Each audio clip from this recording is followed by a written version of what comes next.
कोई एक कोड होगी तुम्हारे यहाँ पे, length of code is equal to the radius, यानी कि इसके इक्वल है। Then the angle subtended by the code, code के द्वारा यहाँ पे जो एंगल फॉर्म हो रहा है उसके बारे में बात कर रहे हैं। सिंपल सी बात है। देखो अगर ये इक्वल है इसके तो ऑब्वियस है कि ये भी रेडियस है तो ये भी इक्वल होगा।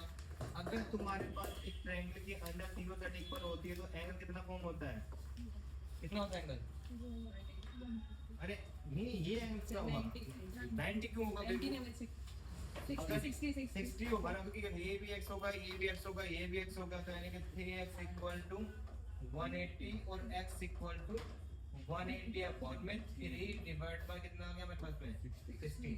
जो थीटा निकल के आएगा वो कितना आएगा मेरे पास यहाँ पे 60 डिग्री निकल गया। हमारा आंसर क्या हो जाएगा यहाँ पे 60 डिग्री, ऑप्शन ए। कुछ नंबर में नेक्स्ट उसके बाद में क्या है उसका देखो, if the area of the sector of a circle of a radius 30 centimetre is, हमें एरिया पता है, बार क्या पता हमें यहाँ पे एरिया पता है, और एरिया क्या होता है थीटा बाई बोलो 60 इनटू पाई आर स्क्वायर, ठीक है। मतलब कि इसकी वैल्यू क्या दे रखी है मुझे यहाँ पे, उसने बोला कितनी है 54 पाई सेंटीमीटर स्क्वायर दे रखा है, अपन को ये गिवन है यहाँ पे, ठीक है। The length of the corresponding of arc of the sector, यानी कि ये कोई सर्कल होगा, ठीक है, ये कोई एरिया होगा यहाँ पे, तो बोल रहा है कि इसका वैल्यू निकालो। ये जो ये है ना यहाँ पे, ये वाला जहाँ पे आर्क के दो यहाँ पे, ठीक है, area of sector of the circle of the radius, ठीक है, length of the corresponding arc, हाँ ठीक है, कॉरस्पॉन्डिंग आर्क का मतलब होगा कि जो भी इस एरिया के अंदर आ रहा है, जो ये आर्क बन रही है, इसकी लेंथ निकालनी है अपन को यहाँ पे, ठीक है। तो पहले हमें आर्क का फॉर्मूला पता होना चाहिए, तो आपको बहुत अच्छे से पता है आर्क का फॉर्मूला क्या होता है। यहाँ पे आर्क निकालते हैं arc equal to theta by 360, और यहाँ पे करते हैं पाई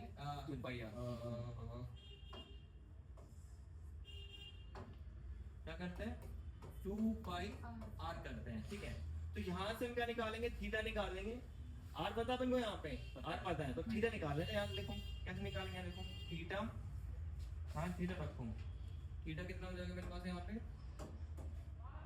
थीटा पाई 360 इंटू पाई 2/7। समझ आ रहा है नहीं आ रहा? आर की वैल्यू क्या है बताओ, 36, तो कितना लिखो यहाँ पे 36 इंटू 36। ओके, कोई दिक्कत है यहाँ तक, समझ आ गया यहाँ तक, ठीक है। उसके बाद देखो अभी हमें क्या करना है, इक्वल टू में क्या देना है मेरे पास में 54 पाई दे रखा है यहाँ पे। अभी क्या करना है हमें यहाँ पे, अब कुछ ब्रेक हो रहा है तो ब्रेक कर सकते हैं। कैसे ब्रेक कर सकते हैं, देखो एक काम करते हैं, इससे ज्यादा ही कट गया कुछ इसको,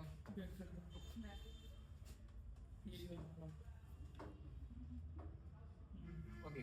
मैं क्या बोल रहा था, ऐसे देखो, अगर मैं इसके प्लेस पे इसके प्लेस पे क्या डाल दूं, इसके प्लेस पे मैं अभी 22 ये डाल दूं, 22/7 डाल दूं, तो ये पूरा कट जाएगा, इससे कट जाएगा, ठीक है।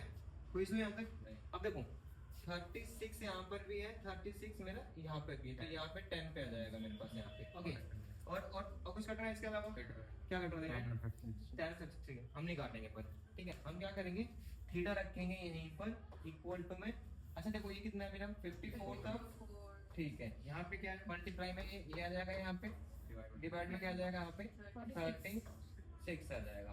कुछ और बचा हमारे पास में यहाँ पे नहीं ना, ठीक है, इसको इतना ही रहने देते हैं, बाद में काट लेंगे, काटना पड़ेगा जब पड़ेगे तो काट लेंगे, छोड़ देंगे, कोई दिक्कत नहीं है। यहाँ पे उठा क्या करेंगे, यहाँ पे अब थीटा की वैल्यू उठाओ और क्या करते हैं यहाँ पे वैल्यू पुट कर दो।